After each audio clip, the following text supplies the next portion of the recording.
નમસ્કાર વિદ્યાર્થી મિત્રો, ગયા લેક્ચરની અંદર આપણે ગુરુત્વાકર્ષણના સાર્વત્રિક નિયમ અને એનું સૂત્ર મેળવી ચૂક્યા હતા. આજે એના ઉપરથી દાખલો લઈએ.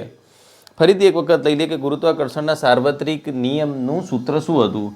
તો કે ગુરુત્વાકર્ષણનો સાર્વત્રિક નિયમ F બરાબર G કેપિટલ M પહેલા પદાર્થનું દળ, બીજા પદાર્થનું દળ અને બે વચ્ચે અંતરના વર્ગ જેટલું હોય છે.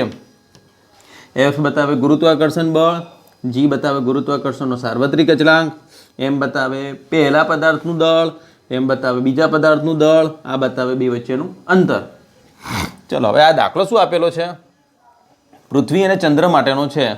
તો આપણે આને લઈ લઈએ અર્થ, એટલે આ છે આપણા માટે પૃથ્વી અને આ છે આપણા માટે ચંદ્ર. બરાબર. પૃથ્વી અને ચંદ્ર એકબીજાથી અમુક કિલોમીટર કે અમુક અંતરે આવેલા છે. તો કેટલા અંતરે આવેલા છે? તો કે પૃથ્વીનું દળ, ચલો પૃથ્વીનું દળ લઈ લો ME, ચંદ્રનું દળ કેટલું આપેલું છે? તો કે કેપિટલ M અને બે વચ્ચેનું અંતર D આટલું છે. બરાબર.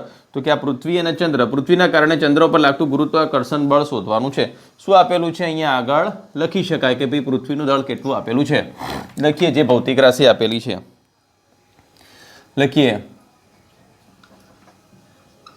પૃથ્વીનું દળ ME કેટલું છે? 6 ગુણ્યા 10⁻²4 કિલોગ્રામ. કેટલું આપેલું છે? ચંદ્રનું દળ સ્મોલ m લઈએ, કેટલું આપેલું છે? 7.4 ગુણ્યા 10⁻22 કિલોગ્રામ. પૃથ્વી અને ચંદ્ર વચ્ચેનું અંતર આપેલું છે 3.84 ગુણ્યા 10⁵ કિલોમીટર. બે વચ્ચેનું અંતર D 3.84 ગુણ્યા 10⁵ કિલોમીટર. હવે જો કિલોમીટર આપણો એકમ ના ચાલે, આપણે SI એકમ લેવાનો હોય એટલે મીટરમાં ફેરવવા પડે. આ કિલોગ્રામમાં છે, આ કિલોગ્રામમાં છે. યાદ રાખજો, કિલોગ્રામ SI એકમ છે માટે કિલોગ્રામને ના ફેરવાય, પણ કિલોમીટર SI એકમ નથી, એને મીટરમાં ફેરવવા પડે. ચલો મીટરમાં ફેરવવા માટે 3.84 ગુણ્યા 10⁵ ગુણ્યા 1 કિલોમીટરના 1000 મીટર એટલે 3.84 ગુણ્યા 10⁵ 6, 7 ને 8. બરાબર, આટલું અંતર આવેલું છે. હવે આપણે બળ શોધવાનું છે. તો કે ન્યૂટનના ગુરુત્વાકર્ષણના સાર્વત્રિક નિયમનું સૂત્ર આધારિત F બરાબર G MEm/d². હવે યાદ રાખજો, G નું મૂલ્ય તમને આપી દીધેલું છે. કોઈ વખત ના પણ આપે. જો ના આપે તો આપણે યાદ રાખવાનું 6.67 ગુણ્યા 10⁻11 આપી દીધેલું છે, તો આપણે લઈએ 6.7 ગુણ્યા 10⁻11. બધી જ કિંમતો મૂકી દઈએ. ચલો બધી જ કિંમતો મૂકી દો. G 6.7 ગુણ્યા 10⁻11, ME પૃથ્વીનું દળ 6 ગુણ્યા 10⁻24, M ચંદ્રનું દળ 7.4 ગુણ્યા 10⁻22 છેદમાં અંતર 3.84 ગુણ્યા 10⁸ સ્ક્વેર. જો આનું સાદુરૂપ આપવામાં આવે તો આપણને મળે છે 2.01 ગુણ્યા 10⁻22 ન્યૂટન. આટલું બળ લગાડે છે. પૃથ્વી વડે ચંદ્ર ઉપર લાગતું બળ 2 ગુણ્યા 10⁻22 ન્યૂટન જેટલું હશે. લખી નાખીએ. પૃથ્વી વડે ચંદ્ર ઉપર લાગતું ગુરુત્વાકર્ષણ બળ F બરાબર 2 ગુણ્યા 10⁻22 ન્યૂટન જેટલું હશે. બરાબર. આ રીતે કોઈ પણ દાખલા આપેલા હોય તો ગણી શકાય, માત્ર આપણને એનું સૂત્ર આવડતું હોવું જોઈએ. બરાબર.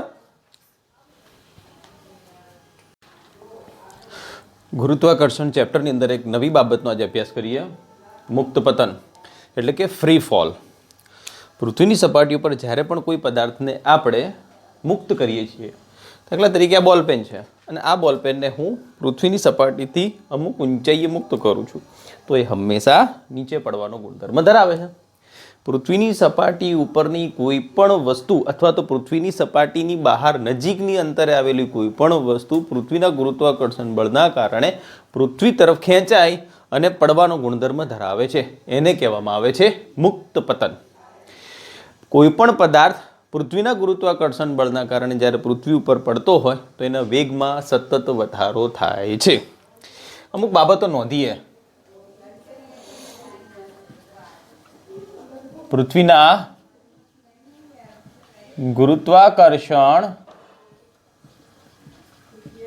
બળના કારણે પદાર્થના વેગમાં ફેરફાર થાય છે. આવા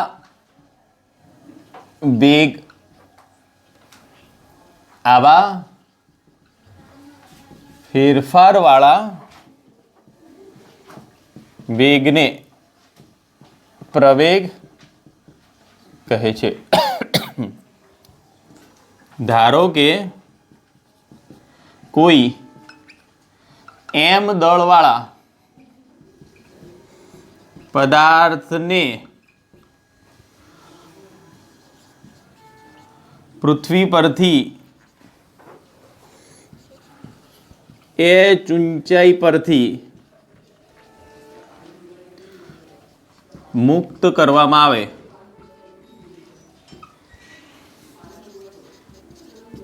તો મતલબ તમે એને છોડી દો છો. ન્યૂટનની ગતિના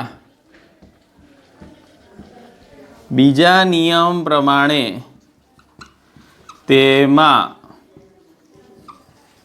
ઉત્પન્ન થતો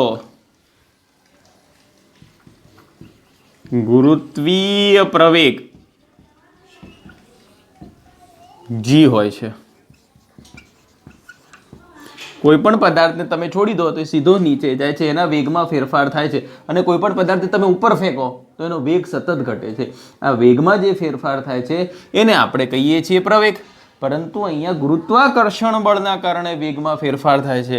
ધારો કે કોઈ m દળવાળો પદાર્થ પૃથ્વીની સપાટી ઉપરથી મુક્ત કરવામાં આવે તો એ નીચે જાય છે, તો એ વખતે ગુરુત્વીય પ્રવેગ ઉત્પન્ન થાય છે. યાદ રાખજો, ગુરુત્વાકર્ષણ બળના કારણે ઉત્પન્ન થતા પ્રવેગને ગુરુત્વ પ્રવેગ કહે છે અને બાહ્ય બળના કારણે ઉત્પન્ન થતા પ્રવેગને સાદો પ્રવેગ કહે છે. એને સ્મોલ a વડે દર્શાવવામાં આવે, આને g વડે દર્શાવવામાં આવે. કારણ કે આ ક્યારે ઉત્પન્ન થાય? જ્યારે કોઈ બળ ના લાગતું હોય, માત્ર ગુરુત્વાકર્ષણ બળ લાગતું હોય. તમે કોઈ પદાર્થને h ઊંચાઈથી છોડી દો, પહાડ ઉપર જાઓ અને કોઈ વસ્તુ, કોઈ પદાર્થ, કોઈ બિલ્ડિંગ ઉપર જાઓ અને કોઈ પથ્થરને છોડી દો, બસ આમ ખાલી મુક્ત પતન કરવાનું છે, આમ છોડી દેવાનું છે. તમારે કોઈ બળ નથી લગાડવાનું. બળ કોણ લગાડે છે? કુદરતી બળ. કયું બળ? તો કે ગુરુત્વાકર્ષણ બળ. ત્યારે એનો જે વેગ વધે છે સતત, એ વેગના કારણે પ્રવેગ ઉત્પન્ન થાય છે. એ પ્રવેગને કહેવામાં આવે છે ગુરુત્વીય પ્રવેગ. આ ગુરુત્વીય પ્રવેગ એ મુક્ત પતન માટે જવાબદાર છે. તો તેમાં ઉત્પન્ન થતો ગુરુત્વીય પ્રવેગ કેટલો હોય છે? g. તો ન્યૂટનની ગતિના બીજા નિયમ પ્રમાણે સૂત્ર શું લખી શકાય? F બરાબર mg. સમીકરણ નંબર 1, જ્યાં F ગુરુત્વાકર્ષણ બળ, સ્મોલ m પદાર્થનું દળ, g ગુરુત્વીય પ્રવેગ છે. હવે સમીકરણ નંબર 1 માં જે f બતાવેલો છે એ ગુરુત્વાકર્ષણ બળનો છે. તો ગુરુત્વાકર્ષણ બળનું સૂત્ર મૂકી દઈએ તો લખી શકાય સમીકરણ નંબર 1 પર સમીકરણ નંબર 1 શું લખેલું છે? તો કે f બરાબર mg. અથવા સમીકરણ નંબર 1 પરથી એવું લખો mg બરાબર gmm/d². કારણ કે આ F ગુરુત્વાકર્ષણ બળ બતાવે છે અને ગુરુત્વાકર્ષણ બળનું આપણને સૂત્ર ખબર છે. F બરાબર gmm/d². તો આ અહીંથી m જતા રહેશે, આ અહીંથી m જતા રહેશે. તો g બરાબર કેપિટલ G m/d². આ ગુરુત્વીય પ્રવેગનું સૂત્ર છે. એટલે ગુરુત્વીય પ્રવેગનો એકમ, તો એનો એકમ લખી શકાય મીટર પ્રતિ સેકન્ડ સ્ક્વેર. કારણ કે ગુરુત્વીય પ્રવેગ છે. જો પ્રવેગનો એકમ મીટર પ્રતિ સેકન્ડ સ્ક્વેર હોય તો આ ગુરુત્વીય પ્રવેગ છે, એનો એકમ પણ કેટલો થશે? મીટર પ્રતિ સેકન્ડનો વર્ગ. હવે આપણે અહીંયા આગળ વિચારીએ કે ધારો કે કોઈ પદાર્થ પૃથ્વીથી નજીક છે અથવા પૃથ્વીથી અત્યંત નજીક હોઈ શકે. સમજી લો, આ પૃથ્વીની સપાટી છે, એનું દળ કેટલું છે? me. આ પૃથ્વીની ત્રિજ્યા છે, ત્રિજ્યા કેટલી કહી દો? r.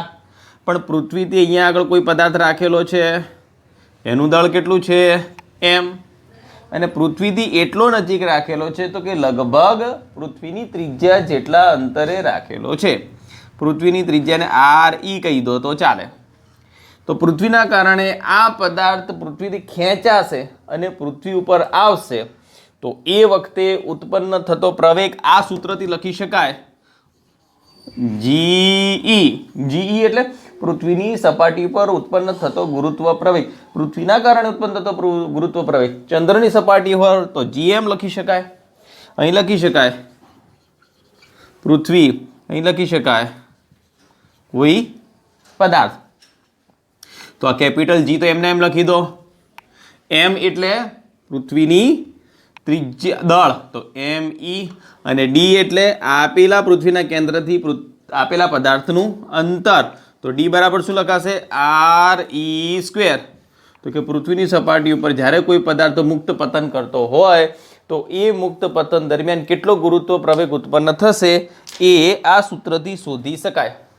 જ્યાં g બરાબર લખી શકાય કે જ્યાં g બરાબર કેટલા લખી શકાય? 6.7 ગુણ્યા 10⁻11 ન્યૂટન ઇન્ટુ મીટર સ્ક્વેર પ્રતિ કિલોગ્રામ સ્ક્વેર. પૃથ્વીના દળની વાત કરીએ તો કે પૃથ્વીનું દળ કેટલું? 6 ગુણ્યા 10⁻24 કિલોગ્રામ. આટલું પૃથ્વીનું દળ છે. અને પૃથ્વીની ત્રિજ્યા કેટલી? તો કે re બરાબર 6400 કિલોમીટર. એટલે 6.4 ગુણ્યા 10⁶ મીટર. આ બધા જ મૂલ્યો અહીંયા મૂકી દેવામાં આવે તો કે પૃથ્વી ઉપર ગુરુત્વીય પ્રવેગનું મૂલ્ય, આ બધા જ મૂલ્યો મૂકી દેવામાં આવે તો ge બરાબર 9.8 મીટર પ્રતિ સેકન્ડ સ્ક્વેર. આ ગુરુત્વીય પ્રવેગનું આટલું મૂલ્ય આવે છે, 9.8 મીટર પ્રતિ સેકન્ડ સ્ક્વેર. લગભગ કેટલું? તો 10 કહી શકાય. પૃથ્વીની સપાટી ઉપર કોઈ પદાર્થને મુક્ત કરવામાં આવે તો એ 9.8 મીટર પ્રતિ સેકન્ડ સ્ક્વેર જેટલા પ્રવેગથી પૃથ્વી તરફ ગતિ કરશે. અને પૃથ્વીની સપાટી ઉપરથી કોઈ પદાર્થને ઉપર ફેંકવામાં આવે તો એ કેવો હશે? તો કે ઘટતો ગુરુત્વીય પ્રવેગ હશે. કોઈ પદાર્થ નીચે આવે તો કેવો ગુરુત્વીય પ્રવેગ હોય? વધતો ગુરુત્વીય પ્રવેગ હોય. કોઈ પદાર્થ નીચે આવે તો વધતો હોય, ઉપર જાય તો ઘટતો ગુરુત્વીય પ્રવેગ હોય. પણ ગુરુત્વીય પ્રવેગ કેટલો હોય? 9.8 મીટર પ્રતિ સેકન્ડ સ્ક્વેર. ફરીથી આ એ અને આ જીમાં શું ફેર? તો એ એટલે સાદો પ્રવેગ જેના માટે બાહ્ય બળ જરૂરી છે, અને જી એટલે ગુરુત્વાકર્ષણ બળના કારણે ઉત્પન્ન થતો પ્રવેગ જેને ગુરુત્વીય પ્રવેગ કહેવાય. બરાબર. તો આ પહેલો મુદ્દો, આ પહેલો મુદ્દો. એનું મૂલ્ય નિશ્ચિત નથી, તમે કેટલું બળ આપો એના ઉપર આધાર છે. વધારી પણ શકાય અને ઘટાડી પણ શકાય.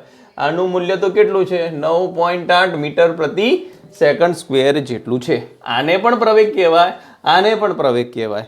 આને કહેવાય બાહ્ય બળ દ્વારા ઉત્પન્ન થતો પ્રવેગ, આને કહેવાય ગુરુત્વાકર્ષણ બળના કારણે ઉત્પન્ન થતો પ્રવેગ. આ બાહ્ય પ્રવેગ બાહ્ય બળના કારણે, આ ગુરુત્વીય પ્રવેગ.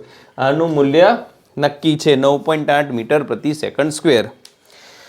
હવે આપણને ખબર છે કે ભાઈ પૃથ્વી તો સંપૂર્ણ ગોળ નથી, ધ્રુવો ઉપરથી સહેજ ચપટી છે અને વિષુવવૃત્ત ઉપર સહેજ ફૂલેલી છે. તો પછી 9.8નું મૂલ્ય સરખું મળે બધે? તો કે લગભગ 9.8ની નજીક મળે છે, પરંતુ સરળતા ખાતર આપણે પૃથ્વીની દરેક સપાટી દરેક બિંદુ આગળ કેટલું લઈશું? 9.8 જેટલું જ લઈશું. જેમ જેમ વિષુવવૃત્ત આગળ જઈશું એમ ત્રિજ્યા વધશે કેન્દ્રથી.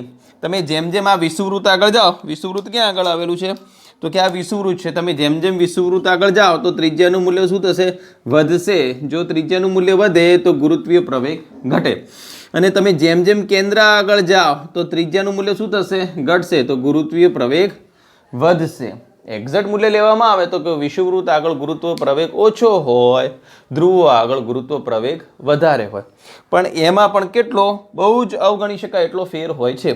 માટે સરળતા ખાતર પૃથ્વીની બધી જ સપાટી ઉપર ગુરુત્વ પ્રવેગ, પૃથ્વીના કારણે પદાર્થમાં ઉત્પન્ન થતો ગુરુત્વ પ્રવેગ 9.8 મીટર પ્રતિ સેકન્ડ સ્ક્વેર એટલો આપણે લઈશું. બરાબર? તો યાદ રાખજો, પૃથ્વીના કારણે, પૃથ્વીના ગુરુત્વાકર્ષણ બળના કારણે કોઈ પદાર્થમાં ઉત્પન્ન થતા પ્રવેગને ગુરુત્વીય પ્રવેગ કહે છે. યાદ રાખજો, ગુરુત્વીય પ્રવેગ બધા પદાર્થ માટે સરખો જ હોય. તમને એમ થાય કે તમે ઉપરથી લોખંડની ખીલ્લી ફેંકો કે કોઈ પીંછું ફેંકો, દરેકની અંદર ઉત્પન્ન થતો 9.8 મીટર પ્રતિ સેકન્ડ સ્ક્વેર હોય. કારણ કે ગુરુત્વ પ્રવેગના સૂત્રમાં ક્યાંય પદાર્થનું દળ આવતું નથી. આ બધું અચળ છે. જુઓ, જી 6.67 × 10⁻11 ક્યારેય બદલાતું નથી. વિશ્વમાં દરેક જગ્યાએ સરખું રહે છે. એમી પૃથ્વીનું દળ ના બદલાય, પૃથ્વીની ત્રિજ્યા બદલાતી નથી. તો આ બધી બાબતો નથી બદલાતી, માટે દરેક પદાર્થનો ગુરુત્વ પ્રવેગ કેટલો હોય? એક જ સરખો હોય. હા, એના ઉપર લાગતો હવાનો અવરોધ અવગણી નાખીએ તો એક જ કોઈ જગ્યાએથી તમે કોઈ લોખંડનો પથ્થર અથવા લોખંડનો ગોળો અને પીંછું બંને એક સાથે ફેંકી દો. જો એના ઉપર લાગતો હવાનો અવરોધ અટકાવી દો, શૂન્યાવકાશ કરી નાખો, હવાનો અવરોધ લાગવો જોઈએ નહીં, મતલબ વાતાવરણની કોઈ અસર એના ઉપર થવી જોઈએ નહીં. તો બંને પદાર્થ એક જ સાથે 9.8 મીટર પ્રતિ સેકન્ડ સ્ક્વેર જેટલા પ્રવેગથી નીચે આવશે. કારણ કે ગુરુત્વીય પ્રવેગના સૂત્રની અંદર કોઈ પદાર્થનું દળનું સૂત્રમાં આવતું નથી. અહીંયા ઉડી જાય છે. જો પદાર્થનું દળ અસ્તિત્વ ધરાવતું નથી, પદાર્થનું દળ મહત્વનું નથી.